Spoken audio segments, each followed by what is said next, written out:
ప్రయత్నాలు ఏమైనా చేశారు మీరు? కాగితాలు ఏమైనా మీ దగ్గర ఉంటే మా దగ్గర ప్లేస్ చేయండి. గౌరవ ఎమ్మెల్సీ గారు తెలియజేయడం ఏంటంటే వికాస పీడీ గారికి దీంట్లో సంబంధం లేదు. అది దాని యొక్క ఏదైనా మన వికాస సంబంధించి ప్రాబ్లం అక్కడ కాదు. ఆడిట్ సిబ్బంది ఎవరైతే ఉన్నారో ఆడిట్ సిబ్బంది దాని మీద మనం ఏదైతే బిల్స్ రేజెస్ పంపించామో 3 సార్లు దాని మీద ఏదైతే రిమార్క్స్ రాసి పంపించారో డిసిషన్స్ ని గౌరవ ఎమ్మెల్సీ గారికి తమ ద్వారా నేను సబ్మిట్ చేయడానికి సిద్ధంగా ఉన్నాను. మున్సిపల్ శాంక్షన్ గ్రేడ్ మున్సిపాలిటీ అభివృద్ధి చేయడం అనేది ఈ జిఓఎంఎస్ మేము తీవ్రంగా వ్యతిరేకిస్తున్నాం సార్. ఎందుకంటే ఇది ఫేజిబిలిటీ లేదు ఇక్కడ. ఎందుకంటే అన్ని విధాలా ఎమ్మెల్సీ గారు తెలియజేస్తున్నారు.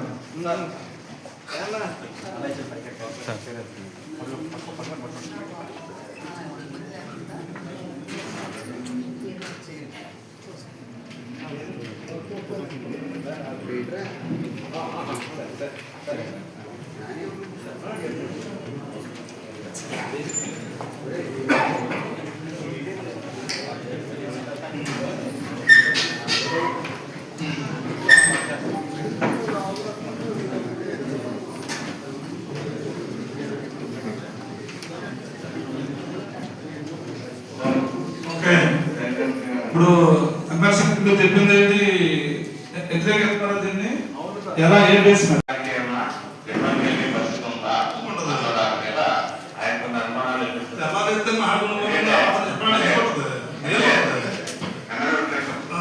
ఎందుకంటే మీరు అభివృద్ధి మీద మీరు స్పందించడానికి మేము కౌన్సిల్లో మీరు ఏం పెట్టినా కూడా మేము అమలు జరుగుతాం. ఆ రకంగా మొన్న ఈ మిర్చి గ్రామాల్లో పేరుని ఒక బిట్టు తీసుకోవడం జరిగింది. అదేవిధంగా కామంలో ఒక బిట్నే తీసుకోవడం జరిగింది. మాకు బయట ఏమంటారంటే మా మిగతా దాన్ని వదిలేసి మీరు తీసుకోవడం వల్ల మా గ్రామాలు ఎవరైనా నచ్చిపోతాయి. తర్వాత మీరు తీసుకున్న ఈ ఏరియాలో మెజారిటీ పాలిస్ కేవలం హౌసింగ్ లో ఉన్న ఇళ్ల పట్టాల్లో ఉన్నటువంటి తీసుకుంటే కరెక్ట్పేట, చిత్తల చెరువు, మెట్రకోవాలి, పెద్దల కొంత, ప్రతాప్ నాయుడు, మిండుగోలపేట, బిఎస్ఆర్ కాలనీ, అదేవిధంగా మన ఎలా ఇచ్చేది సమాధానంగా మేడం ఏదైతే తీర్మానం చేయడం జరిగిందో ఆ తీర్మానం సంబంధించి గౌరవ కౌన్సిల్స్ లోనే కొంతమంది నాకు రిప్రజెంటేషన్ ఎగ్జిక్యూటివ్ అథారిటీకి రిప్రజెంటేషన్ చేయడం జరిగింది. వాటిలో రకరకాలుగా అక్కడ వాటిలో ఇన్వాల్వ్ అయి ఉన్నారు, యూనియన్స్ ఇన్వాల్వ్ అయి ఉన్నాయి, అదేవిధంగా కొంతమంది ఇన్వాల్వ్ అయి ఉన్నారని చెప్పని అది లిఖితపూర్వకంగా నాకు ఇవ్వడం జరిగింది. అదేవిధంగా అటువంటి దాన్ని ఖండిస్తూ యూనియన్ నుంచి కూడా రిప్రజెంటేషన్ నా దగ్గర రావడం జరిగింది. వీటన్నింటినీ కూడా నేను కమిటీ ఏదైతే నియమించామో ఆ కమిటీకి అది అవుట్కమ్ వచ్చేంత వరకు గౌరవ కౌన్సిల్ లోనే గౌరవ చైర్పర్సన్ గారు ఏంటంటే అమలు చేస్తున్న డిలేకి పూర్తిగా దానికి డిలే రిపోర్ట్ పాటు ప్రభుత్వ అధికారిగా డిలే రిపోర్ట్ పాటుగా నేను సబ్మిట్ చేసే బాధ్యత నా మీద ఉంటే తప్పకుండా నేను బాధ్యత చేస్తాను.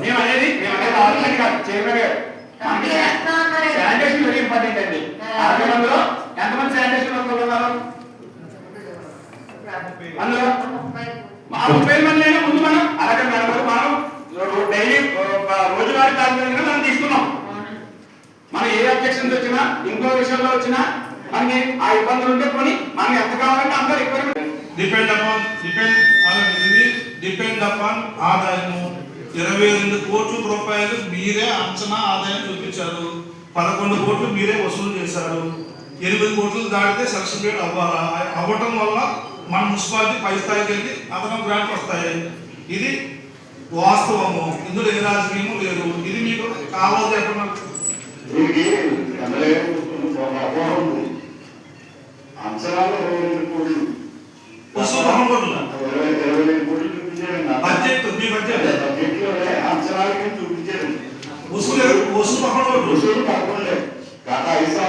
కానీ 8 దాటితే ఏంటంటే 22 కోట్లు అంచనా వేస్తున్నారు. ₹3 పెరుగుతుంది ప్రతి సంవత్సరం. గత నేను వచ్చిన నుంచి బడ్జెట్ చూసాను. బడ్జెట్ అనేది గవర్నమెంట్ కాదు, బడ్జెట్ అనేది మున్సిపాలిటీ తనకు తానుగా అంకెలేయించుకునేది బడ్జెట్. దాన్ని టార్గెట్ చేయడానికి మొన్న గవర్నమెంట్ 2,34,00,000తో ఎక్స్ట్రా పన్ను వేసి అది వసూలు చేయమని ఒక రిపోర్ట్ వచ్చిందండి. హౌస్ ట్యాక్స్ మీద హౌస్ ట్యాక్స్ మీద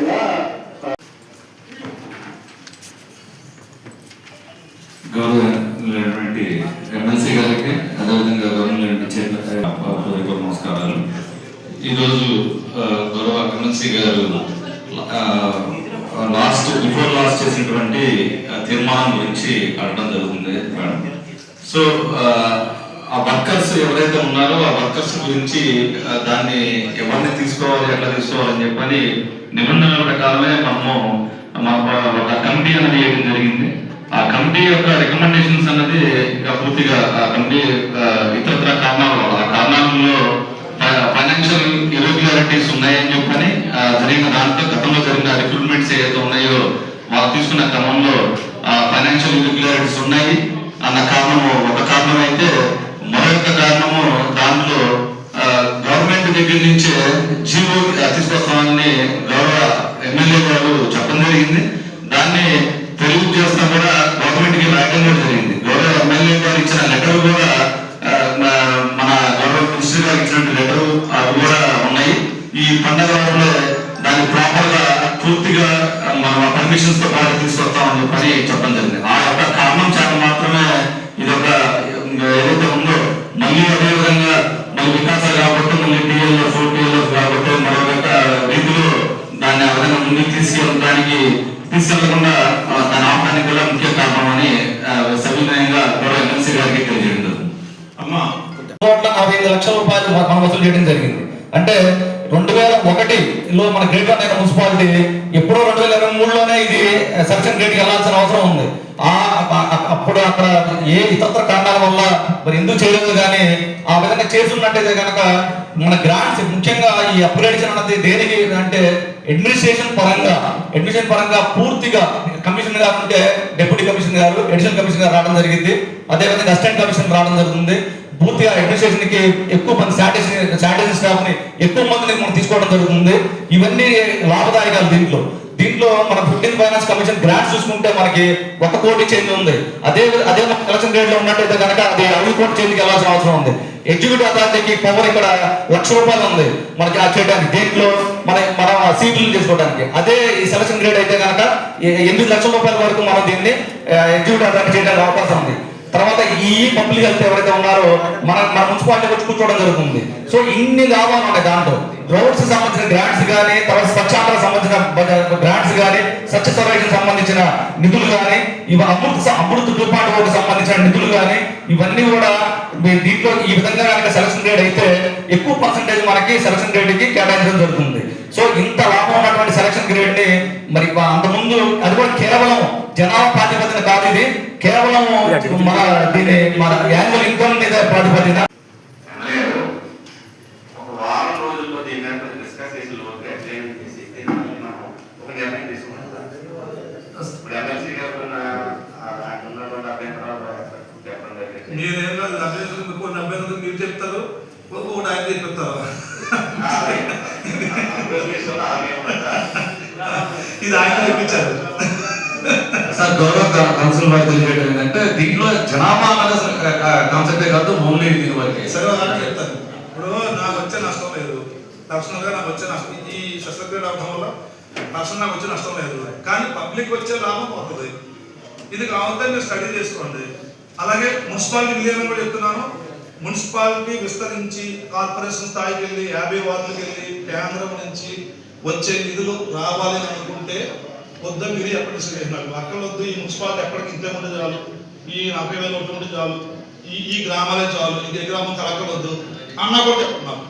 చెప్తే అది కూడా పబ్లిక్లో పెడదాము. పబ్లిక్గా నిర్ణయం ఎవరిది రైట్ ఎవరు రాదన్నది. ఎందుకని డెవలప్ కావాలన్నది నా కాన్సెప్ట్. ప్రతిలో 7 విద్యలు కట్టాను. నిన్నే పవన్ కళ్యాణ్ కలిసాము.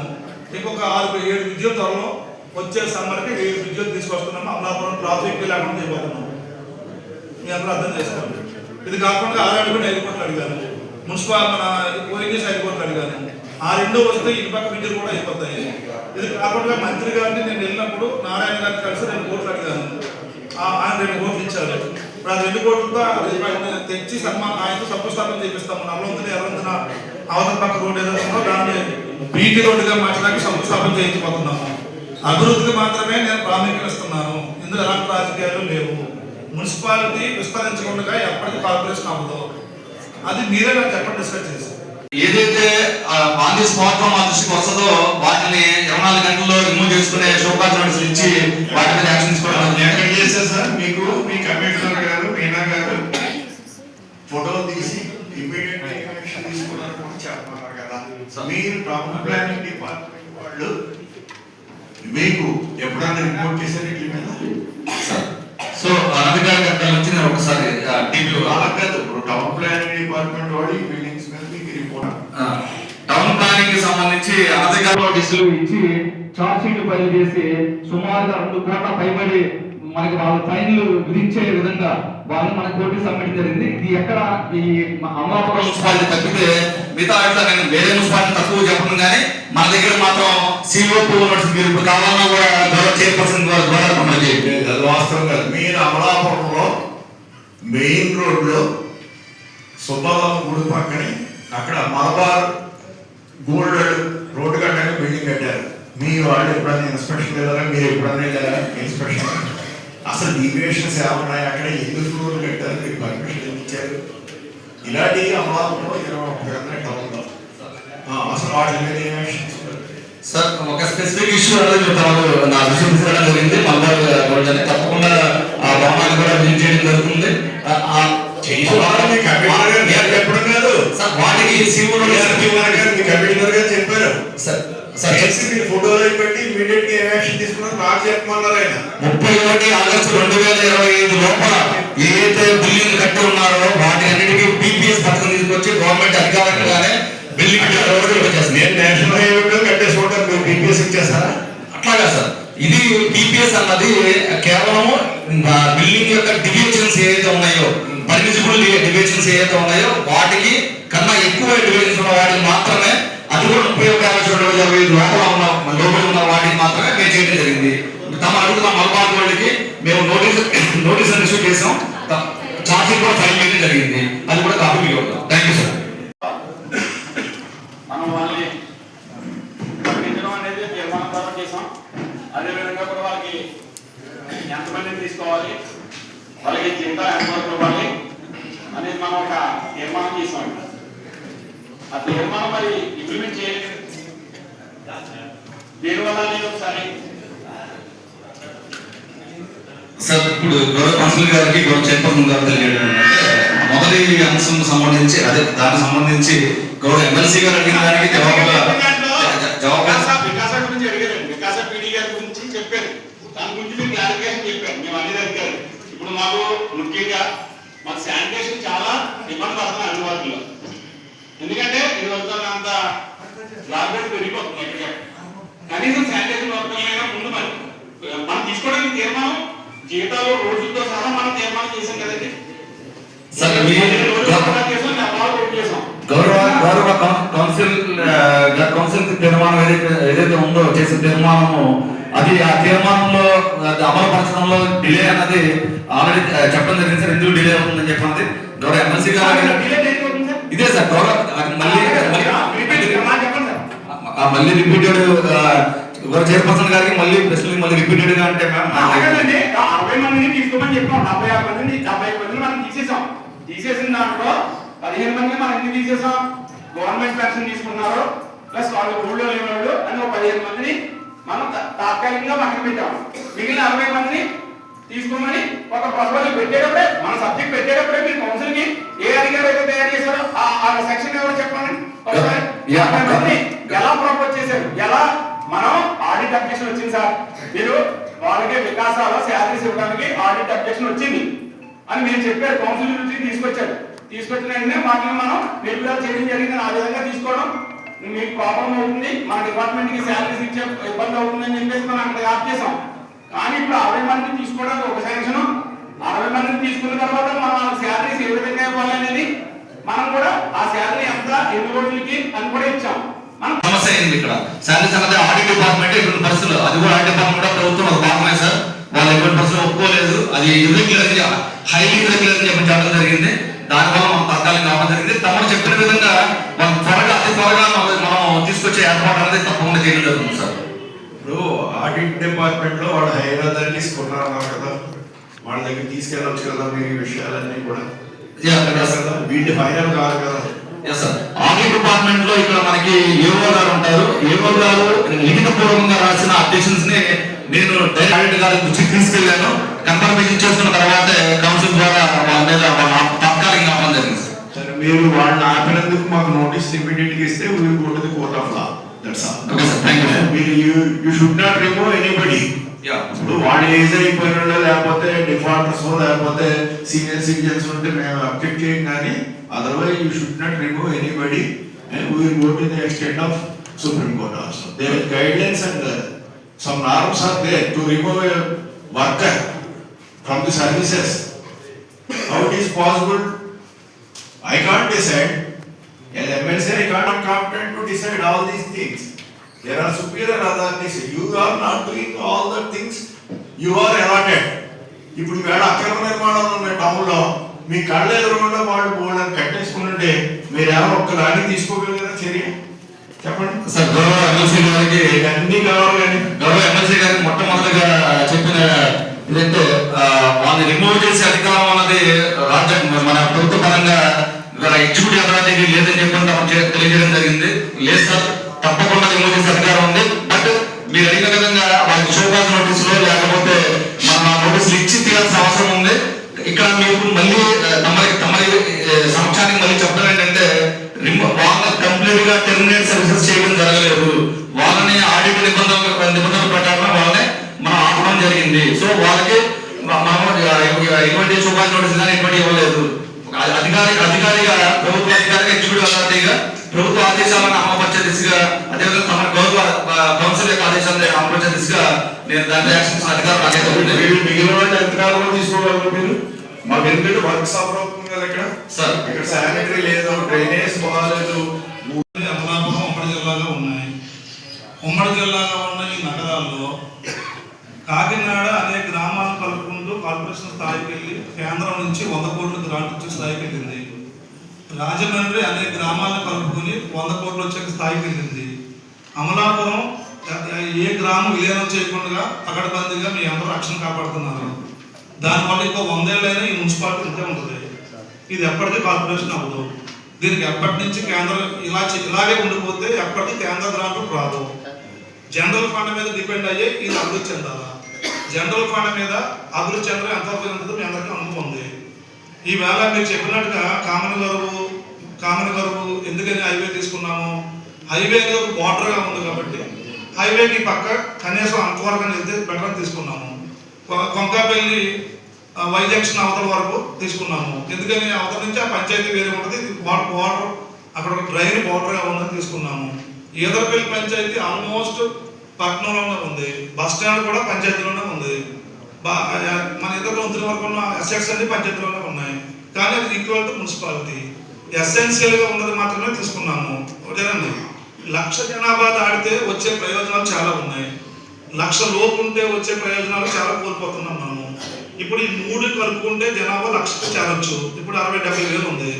ఇంకో ఈ 3 కలుపుకుంటే 20-25 వేలు జనాభా వస్తుంది. 1,00,000 క్రాస్ అవుతుంది.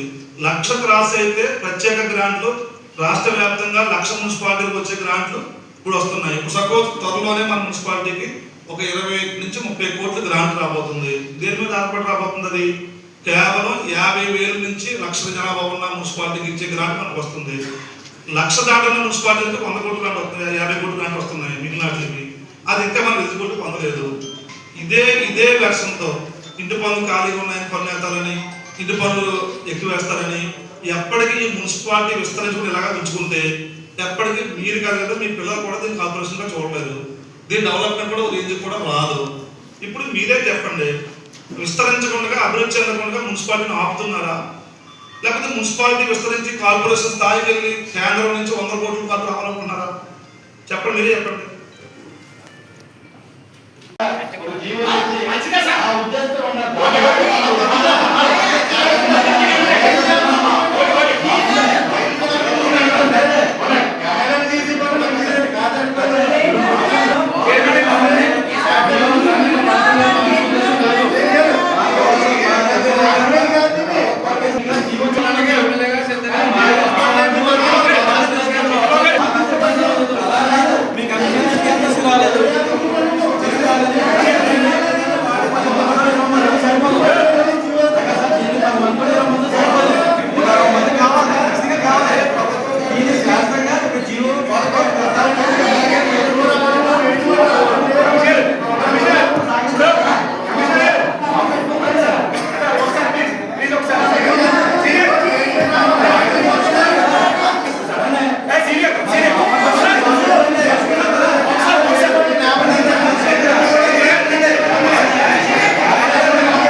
మీరు వసూలు చేసింది ఇప్పటికీ 11 కోట్లు.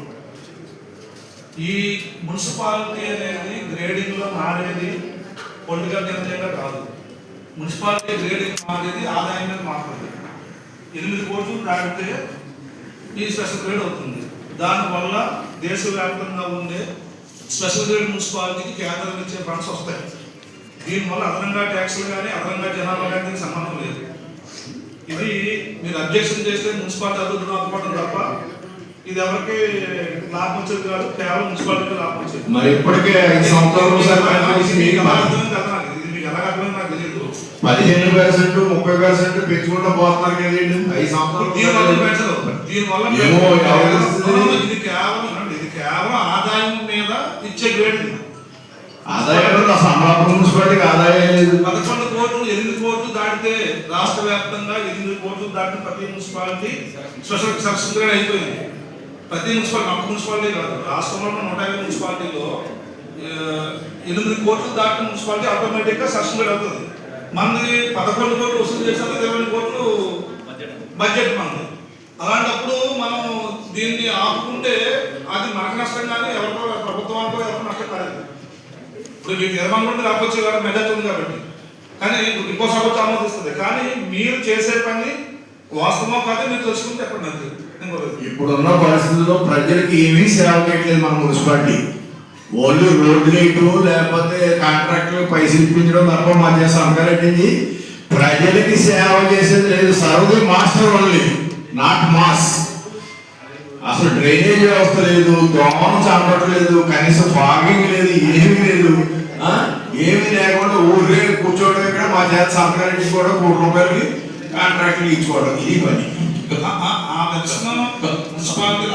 మున్సిపాలిటీలో జరిగే పనులు కానీ, అడ్మినిస్ట్రేషన్ కెపాసిటీ కానీ, జవాబుదారీతనం కానీ ఇవన్నీ వేరు. మీరు చెప్పింది దాన్ని వర్తిస్తుంది. ఇది కేవలం 8 కోట్లు కనుక ఆదాయం దాటితే సెలక్షన్ పీరియడ్ ఆటోమేటిక్గా అయిపోవాలా. 11 కోట్లు ఆల్రెడీ వసూలు చేసేస్తాం మనము ఎవ్రీ ఇయర్. 22 కోట్లు ఎస్టిమేషన్ మీరు బడ్జెట్లో చూపించింది 22 కోట్లు. కాబట్టి ఇది ఆపుకోవడం వల్ల నష్టం తప్ప మున్సిపాలిటీకి లాభం లేదు. నష్టం అనుకుంటే నష్టమే కావాలంటే నేనేం చెప్పలేదు. పబ్లిక్ ఒపీనియన్ కూడా తీసుకుందాం, వాయిదా వేయించండి. వాయిదా వేస్తే పబ్లిక్ ఒపీనియన్ కూడా పబ్లిక్ తీసుకుందాం. ఏమో చట్టం ఇది. పబ్లిక్ ఛాలెంజ్ చేద్దాం. కాదండి, మనం చట్టం అనుకోగానే కదా సభ్యులు పరిపాలన చేయాలా? చట్టం కాదని పబ్లిక్ ఒపీనియన్ చట్టం మీద చట్టం కదా ఉన్నట్టుగా అడుగుతాం పబ్లిక్ ఒపీనియన్. మనం సరే వాయిదా వేయించండి, నెక్స్ట్ మాట్లాడతాం. సార్ తర్వాత ఆ వర్క్ మనం ఎవరు చేయలేరు, ఏ మనిషి చేయలేరు, వారు తప్ప. చూడండి మీరు ఇది 50 సంవత్సరాల లోపు సరిపోతున్నారు వాళ్ళందరూ కూడా. సార్ గౌరవ కౌన్సిల్ వారు చేసిన తీర్మానాన్ని అమలు పరచడంలో భాగంగా చేయబోతున్న సందర్భంలో వచ్చిన రిప్రజెంటేషన్స్ ఏవైతే ఉన్నాయో గౌరవ కౌన్సిల్ సభ్యులు కనుక మీ ద్వారా కనుక కోరితే ఆ ఇచ్చిన రిప్రజెంటేషన్ కాపీలు కూడా తీసుకొచ్చి మీకు తమ ద్వారా చూపించడం జరుగుతుంది. దీంట్లో ఏదో ఫ్రాడ్ జరిగిందని అతిస్తున్న వాళ్ళలో ఈ జరిగిందని చెప్పని నిందాపడంతో ఎగ్జిక్యూటివ్ అథారిటీ ఇవ్వడం జరిగింది. అవన్నీ కూడా ఎంక్వైరీ దశలో ఉన్నాయి మేడం. గౌరవ ఎమ్మెల్సీ గారి కూడా ఈ లీగల్ దీంట్లో తెలుసు కాబట్టి సార్కి. సో అవి కంప్లీట్ చేసుకున్న అవసరం ఉంది. ఆ ఒక్క కారణం చేస్తే ఆ డిలే అయింది. రెండు గౌరవ కౌన్సిల్ చెప్పినట్టుగా మనం గౌరవ ఎమ్మెల్యే గారు పాతకాలంలో కుదరలేదు, ఆ గవర్నమెంట్ పోయి ఉండవచ్చు. ఇప్పుడు కూడా వాళ్ళు యాక్టర్స్ తీసుకుంటామో లేదా పర్మిట్ తీసుకుంటామో అన్న మాట లేదు మ్యామ్. అది వాళ్ళని మళ్ళీ గవర్నమెంట్ తరఫున పర్మిషన్ మాత్రమే. అది మీరు ఈ మున్సిపాలిటీ ఇది జరగలేదు కాదు, ఆల్రెడీ విజయనగరంలో జరిగింది. ఆ కాపీ కూడా కావాలంటే కాపీ కూడా చూపిస్తాను. దాంట్లో గౌరవ సిడిఎంఏ గారు పర్మిట్ చేయడం జరిగింది సార్. అది పర్మిట్ చేశారు. దానికి మన మున్సిపల్ బడ్జెట్ లోనే దాంట్లో ఉపయోగించుకోమని చెప్పడం జరిగింది. సో తాత్కాలికంగా మన గౌరవ కౌన్సిల్ చెప్పినట్టుగా తాత్కాలికంగా అవసరం మేరకు ఏదైతే ఉందో అవసరం మేరకు తప్పకుండా సార్ మీ యొక్క నిర్ణయాన్ని గౌరవిస్తూ అది తీసుకోవడం జరుగుతుంది.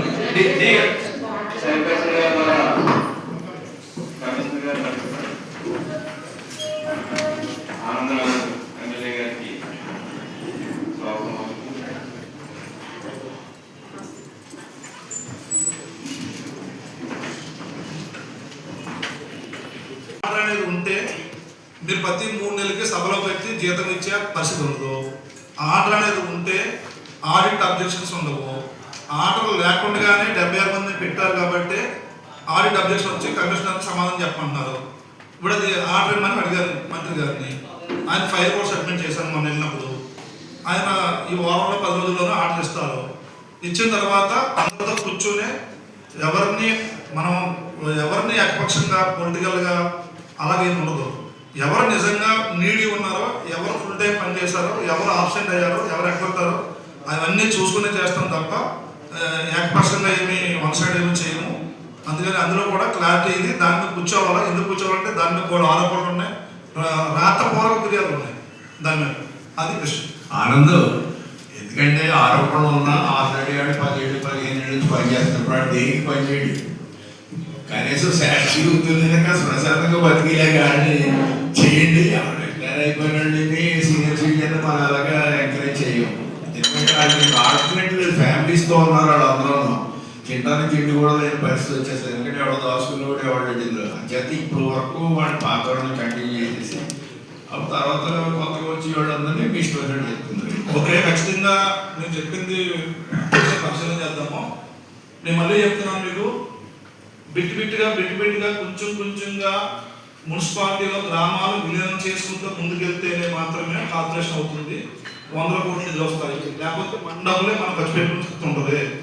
అందుకే ఇప్పుడు ఏదైతే ప్రపోజ్ చేశానో దాంట్లో ఎక్కడ పొలిటికల్ యాంగల్ నేనే లేదు. 1,00,000 జనాభా దాటడమే ఆశయము. మీకు కావాల్సిన ఇంకా పట్టణంలో కాబట్టి వస్తాను, ఇబ్బంది లేదు. 1,00,000 జనాభా నేను కూడా కమిషనర్ కోరుతున్నాను. 1,00,000 జనాభాకి లెక్కెట్టండి. 1,00,000 పాపులేషన్ దాటితే ప్రత్యేక నిధులు వస్తాయి మనకి.